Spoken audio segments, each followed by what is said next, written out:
Hello, everyone. I'm Spencer Roblin, and I'm going to show you how to use the Star Trek Adventures character creator, which is created by BC Holmes. If you'd like to support them, you can find a link to their Patreon over here. It's a pretty great tool that saves you from having to do everything the long way via one of the core rule books. So here we go. I'll just say that in addition to creating a character, you can also do a starship. You can create a token for your character, and there are also some other tools here that might be helpful for other game masters. I do want to point out that there's a talents overview, so as we go in and you're asked to select talents for your character, most of them are explained there, but if you want to see an overview, here's a link to them, so that's very helpful as well. So let's go in as though we're creating a player character. By this point, Star Trek Adventures has been out since I think 2018, so there's not just a core rule book and now a second edition core rule book, but several other rule books and division books, different campaigns, all sorts of stuff that you can pick from in terms of creating different characters, different alien species, different types of ships. So don't get too thrown off by this. I would say for the purposes of this, we're going to select the second edition core rule book since some rules have changed since the original core rule book. And if you scroll down, you'll pick the standard RPG rules. You can also pick the solo RPG if you're doing the Captain's Log game, but for this, we're doing the normal Star Trek Adventures, so we're selecting standard RPG rules. The character I'm creating is going to be on a ship set in the next generation era, but obviously you can do something in the original series or in Enterprise. If you wanted to do something in a different era, you might have to select one of the previous division or rule books at the beginning, but these are the three main eras from the best known TV series. Um, you can create a random starship, random NPC if you're a game master trying to create more characters. But again, for this example, we're going to do a main character. So when you select that, you select whether your character is a Starfleet officer, whether they're an ambassador or a diplomat from another species, or if they're a civilian. So in this case, we're going to make a captain for our starship. So we're going to say Starfleet. Here you can select what species they are. And with a lot of elements in the character creator, there's going to be a random button, meaning if you are getting decision fatigue or the selection doesn't matter to you, you can always click the random button and it'll randomize an answer for you. I'm going to create a human captain. So human is down here. So I'm selecting that, and that takes me to the next page. I'll skip over reading a lot of these things. If you're selecting a different alien species, read through this text to see how it's going to influence your character creation.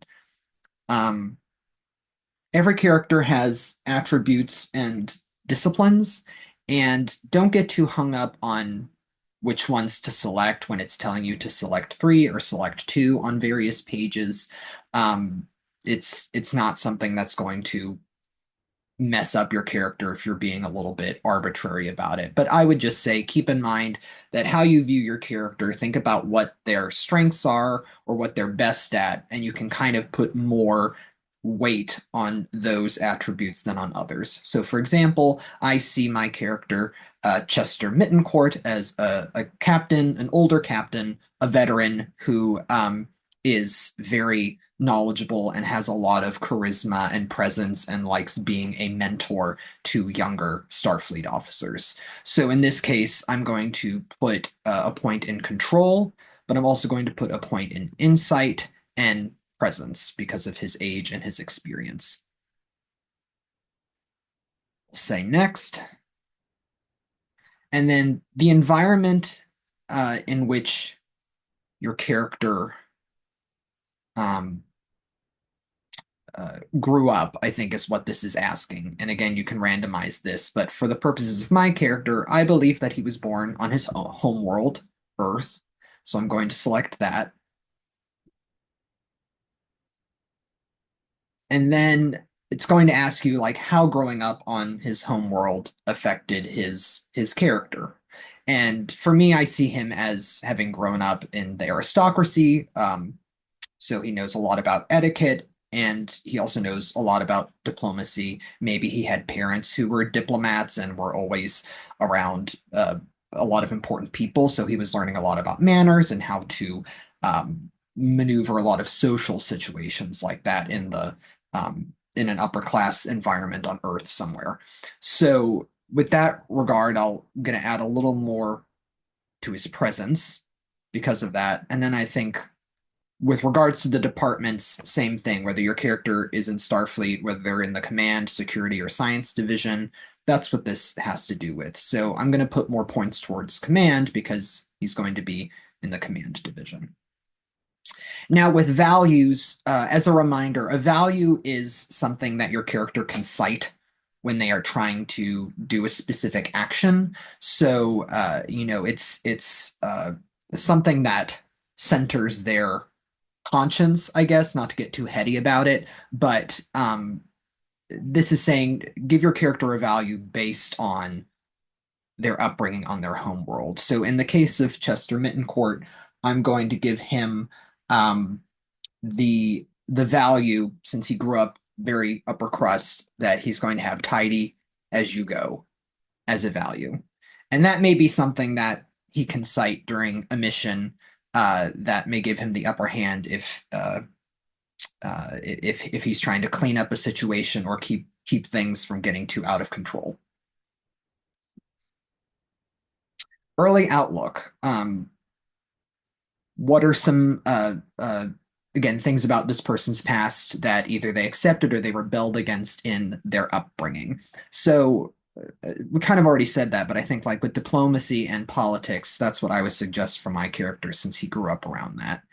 He accepts that upbringing, automatically gets presence and control, and then I'm going to add another to command in the departments. And now choosing a focus that should relate with the character's preferred way of applying their skills.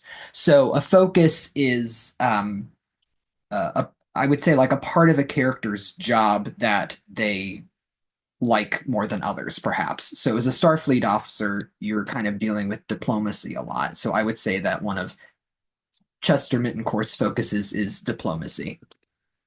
So that if he's doing diplomacy tasks in a mission, he has kind of an upper hand on it because it's a focus of his. Now, here we go with the talents. Again, if you want to look at all of them, that's on the first page there with the talent overview button. Don't overthink this too much. I think just scroll through, and I would say if you see some that resonate with you and how you imagine your character, then you select them. I think you're going to be able to select up to 4 or 5 for your character, so don't agonize over the decisions to make.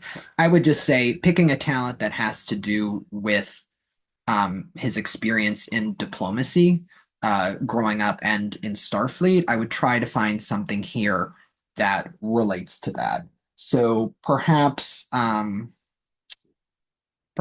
would say cautious command. So that's whenever he's attempting a task with command, he can buy one or more d20s by spending momentum and then re-rolling a d20.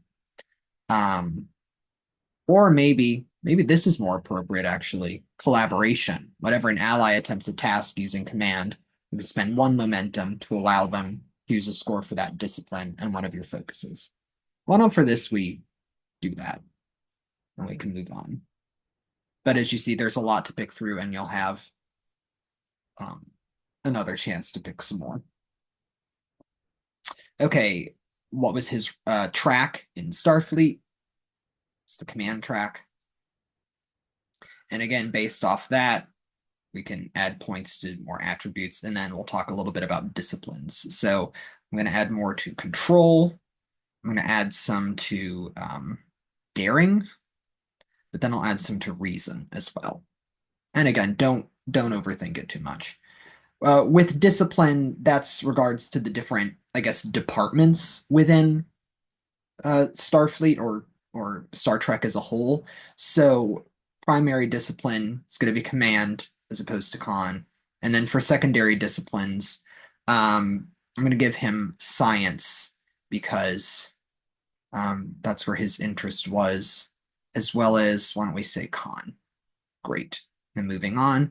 Great. So then thinking up more focuses, at least one reflecting the time at Starfleet Academy. So I would say he has a passion for Starfleet protocol. He likes rules.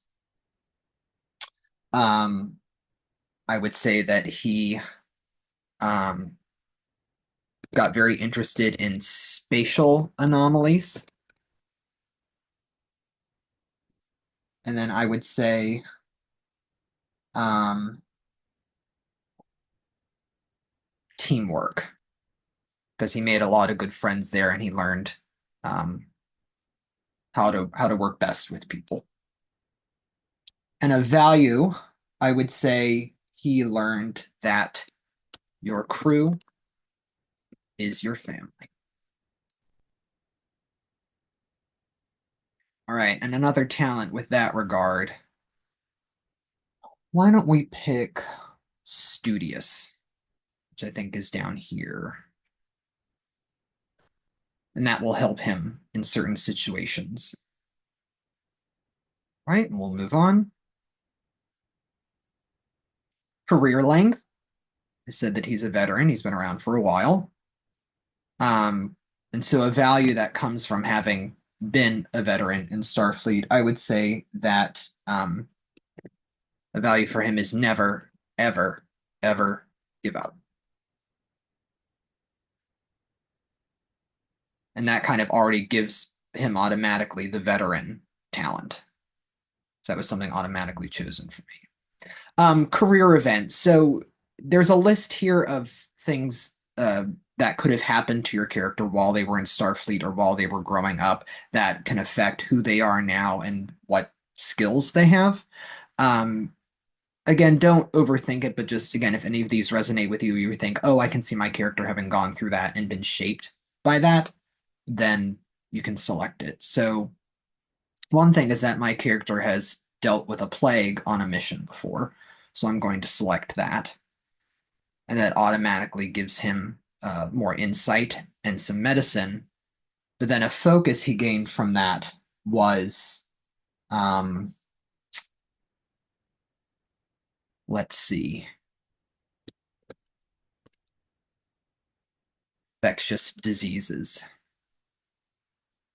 Or I would say, try to make it a little more specific. I'll say triage. I think that's how that's spelled. So that he kind of knows how to deal with a situation that's getting a little bit out of control. All right, and then you can pick another one, and I'll say that he learned a unique language at some point, because again, he's an academic, he's a scholar as well. And so I would say that a focus he got from that is storytelling. Perhaps he got really good at telling stories in multiple languages, and that might be something that can help him later. All right, finishing touches. So add some points where you maybe have some left. Um, I'm going to give him a little more reason, and I think some more control. And then with the disciplines, some more science, and maybe some con, because maybe he likes to get behind the steering wheel every now and then. And then another value, I would say he says everything is fascinating because he's someone who always likes to learn. Okay, and one more talent. I would say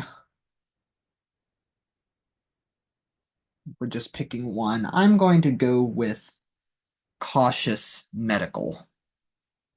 Sorry, cautious medicine, which again might be shaped from his experience dealing with a plague at one point. All right, and we click finish, and that will bring us to the place where you can name your character. Say Chester Mitchencolt. He's a captain. His pronouns are he, his.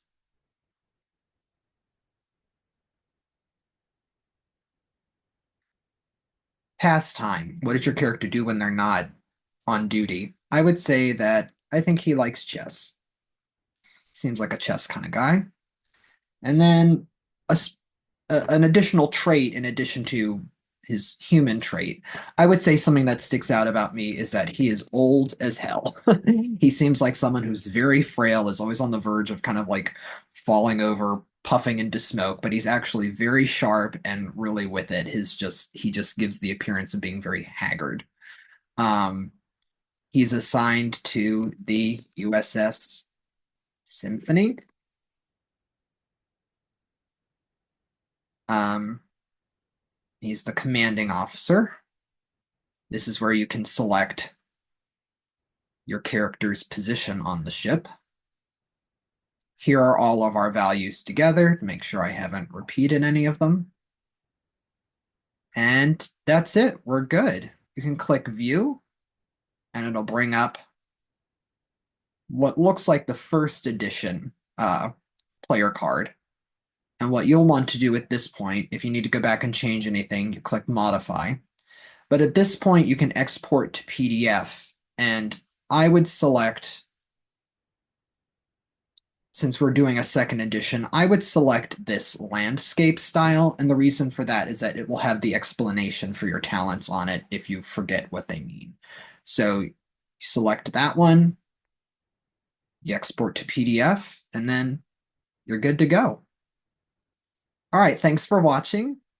I'll put some links to the character creator in the information for the video, as well as a link to BC Home's Patreon.